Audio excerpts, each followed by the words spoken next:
We have a terribly antiquated legal system, while our border is too open for people who are illegal.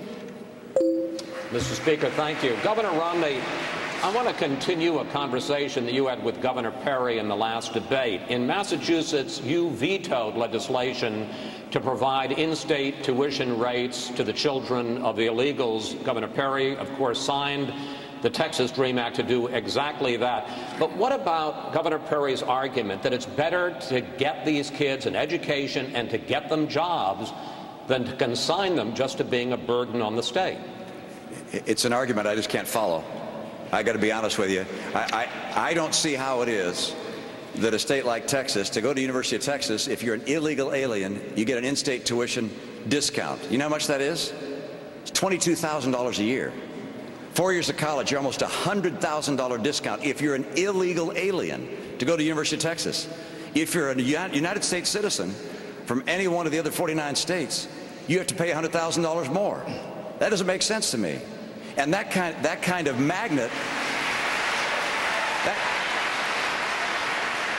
that kind of magnet draws people into this country to get that education, to get the $100,000 break. It makes no sense. We have to have, just as Speaker Gingrich said, and as Michele Bachmann said as well, Congresswoman Bachmann, and that is we have to have a fence, we have to have enough Border Patrol agents to secure the fence, we have to have a system like E-Verify that employers can use to identify who's here legally and illegally. We have to crack down on employers that hire people that are here illegally, and we have to turn off the magnet of extraordinary government benefits like a $100,000 tax credit, or excuse me, discount for going to University of Texas. That shouldn't be allowed. It makes no sense at all.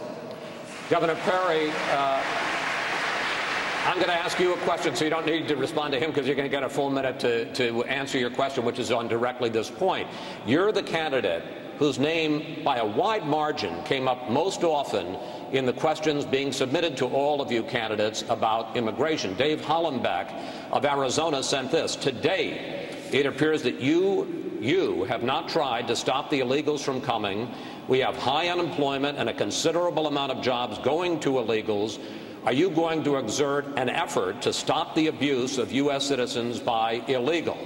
Now, last year, more than 16,000 children of illegals, young people in Texas, took advantage of your in-state tuition rate. Speak to that issue, and just generally, how do you feel being criticized by a number of these other candidates on the stage for being too soft on immigration, sir? Well, I feel pretty normal getting criticized by these folks, but the fact of the matter is this. There is nobody on this stage who has spent more time working on border security than I have. For a decade, I've been the governor of a state with a 1,200-mile border with Mexico.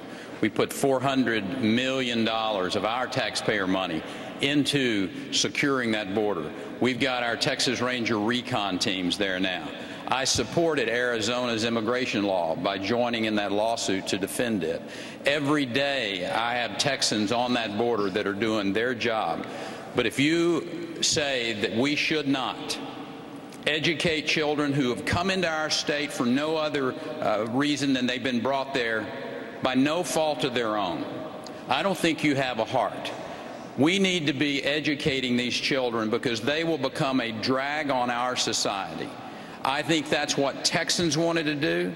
Out of 181 members of the Texas legislature, when this issue came up, only 4 dissenting votes. This was a state issue. Texans voted on it, and I still support it greatly. Senator Santorum. Wait. Senator Santorum, you don't need to butt in because I'm about to ask you a question, sir. Okay? On this exact issue. You say that Governor Perry's opposition to building a border along the entire fence shows that he is, quote, a big government moderate. Question. Is he soft on illegal immigration? Governor Perry, no one's suggesting up here that the students that are illegal in this country shouldn't be able to go to a college and university. I mean, I think you're sort of making this leap that unless we subsidize this, the taxpayers subsidize it, they won't be able to go. Well, most folks who want to go to the state of Texas or any other state, out of state, have to pay the full boat. The point is, why are we subsidized? Not that they can't go, they can go, They just have to borrow money, find other sources to be able to go. And why should they be given preferential treatment as an illegal in this country? That's what we're saying. And so, yes, I would say that he is soft on illegal immigration. I think the fact that he doesn't want to build a fence. He gave a speech in 2001 where he talked about binational health insurance between Mexico and Texas. I mean, I don't even think Barack Obama would be for binational health insurance. So I think he's very weak on this issue of American sovereignty and protecting our borders and not being a magnet for illegal immigration. Yes. Governor Perry, 30 seconds to respond. I got one question for him. Have you ever even been to the border with Mexico? Yes. I'm surprised if you have, but you weren't paying attention, because the idea the answer is yes. that you are going to build a wall, a fence for 1,200 miles and then go 800 miles more to Tijuana does not make sense. You put the boots on the ground. We know how to make this work. You put the boots on the ground. But it's not working. You put the Governor. aviation assets in the ground. No, it's not working because the federal government you has say not. We know how it works. Is it working the federal in Texas? government has not engaged in this at all. When I'm the president of the United States, I'll promise you one thing. There. Has it worked in Texas? We will put the assets on the ground, the boots on the ground, the aviation assets on the ground. And we will stop illegal immigration, we will stop the drug cartels, and we will make America secure. Can you answer the question? Is it working? You know, you asked your question. He gave his answer, sir. Okay. Sometimes we're frustrated with all of you answering questions. Congressman Paul, I want to ask you a question about a comment you made a couple of weeks ago about a border fence with Mexico. Here's what you said, sir. I want to quote it. There's capital controls and there's people control. So every time you think of a fence keeping all those bad people out, think about those fences maybe being used against us, keeping us in. Question, Congressman. Do you know a lot of Americans who want to take their money and flee the United States of America? There are some. All the candidates up here talk about repatriation of dollars. They've already taken them overseas. We're talking about trying to bring in $1.5 trillion because they leave our country because we make it uncomfortable. Too many regulations, too much taxation. They can't start business. They've lost confidence. Yes, when countries destroy a currency, they do lead to capital controls and they lead to people control. So I think it is a real concern. And also, once you have these data banks, the data banks means that everybody's going to be in the data bank. You say, oh, no, the data bank's there for the illegals. But everybody's in the data bank. That's national ID card. If you care about your personal liberty, you'll be cautious when you feel comfortable. Blame all the illegal immigrants for everything. What you need to do is attack their benefits. No free education, no free subsidies, no citizenship, no birthright citizenship. And that would get to the bottom of it a lot sooner. But economically, you should not ignore the fact that in tough economic times, money and people want to leave the country. That's unfortunate. Congressman Paul, thank you very much, sir. Chris, thank you. Let's check in now with Shannon Bream. Shannon. Well, Brett, one of the really interesting and valuable pieces of information we get from our partner Google is looking at search trends. We want to take you through some of those. They've looked online for people within the U.S. who have been searching for coupons. We've talked about the economy a lot. If you look at the trend, it has been going up very steadily since 2004 to right now. Another search compares home loan searches for foreclosure searches. Those have flipped over time, and now more people searching for information about foreclosures than home loans. And another look, this compares folks searching for the best SUV miles per gallon and also gas prices, and those go together. When people are worried about their pocketbooks, worried about finding a bargain, they're also looking at how they can save on gas and how they can conserve. We've also been tracking questions that you've been putting to the candidates. We've put them to the folks at home as well, and we've got some results. This question, the same one we asked the candidates. If you had to cut a government department, what would you cut? This is what the folks at home told us. The Labor Department, 8%. The EPA, 12%. Housing and urban development, 12%. Education, 47%. Easily the majority there. And none, 20%. Check it all out, youtube.com/Fox News. Brett, back to you. Thanks, Shannon. We'll check back with you a little later. Up next, foreign policy, social issues, and health care after the break.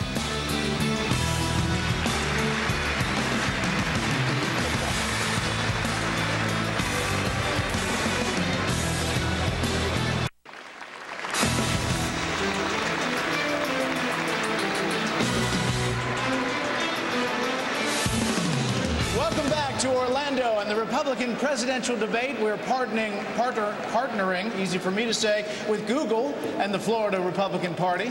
Now to the topic of foreign policy. And all night we've been showing you these word clouds. Take a look at this one. All the searches on foreign policy, Israel is the biggest word. These are actually the words used in questions. And that brings us to our first question. This week, with the Palestinian efforts at the United Nations, the issue of the future of Israel is a big concern to questioners. In fact, Governor Romney, the next question was a top question voted in the foreign policy section from Yigal Marcus in Teaneck, New Jersey. As president, how would you approach the new reality in the Middle East, specifically with regards to our ally Israel and the existential threats it faces from Iran, Hamas, Hezbollah, and now the Palestinian Authority? Governor Romney. Very simply, you start off by saying that you don't allow an inch of space to exist between you and your friends and your allies. The president went about this all wrong. He went around the world and apologized for America. He addressed the United Nations in his inaugural address and chastised our friend Israel for building settlements and said nothing about Hamas launching thousands of rockets into Israel. Just before Bibi Netanyahu came to the United States, he threw Israel under the bus, trying to negotiate for Israel. The right course, if you disagree with an ally, you talk about it privately, but in public you stand shoulder to shoulder with your allies. The right course for us is not to try and negotiate for Israel. The right course is to stand behind our friends, to listen to them, and to let the entire world know that we will stay with them and that we will support them and defend them. And with regards to Iran, which perhaps represents the greatest existential threat to Israel, we have to make it abundantly clear. It is unacceptable, and I take that word carefully, it is unacceptable for Iran to become a nuclear nation. Thank you, Governor Romney. Mr. Cain, this week the Palestinian Authority brought their bid for statehood to the United Nations. How would you respond to the unilateral declaration of a Palestinian state? It starts with an extension of the Reagan philosophy of peace through strength. My philosophy would extend that to peace through strength and clarity. This administration has not made it clear how it stands with Israel. When I was in Israel last month, I met with the Deputy Prime Minister, and he made it shockingly, chillingly clear that given everything that's going on, number one, Israel will defend itself with all of the tensions going on in the Middle East. And he also made it real clear that he wasn't sure how this administration stood when it came to Israel. I made it clear, which I would also make it clear to all of the other people in the world, that if you mess with Israel, you're messing with the United States of America. We will stand solidly behind Israel. If in fact it was clear to the Palestinians where the United States stood, they might have had second thoughts about trying to pull such a move without negotiating with Israel. Mr. Cain, thank you. Here's a comparison of searches on Google for Israel, Pakistan, and Afghanistan over the past few years. You can see the lines here. Israel dominates the searches except for a few critical moments in time for Pakistan, which brings us to this. Governor Perry, if you were president and you got a call at 3 a.m.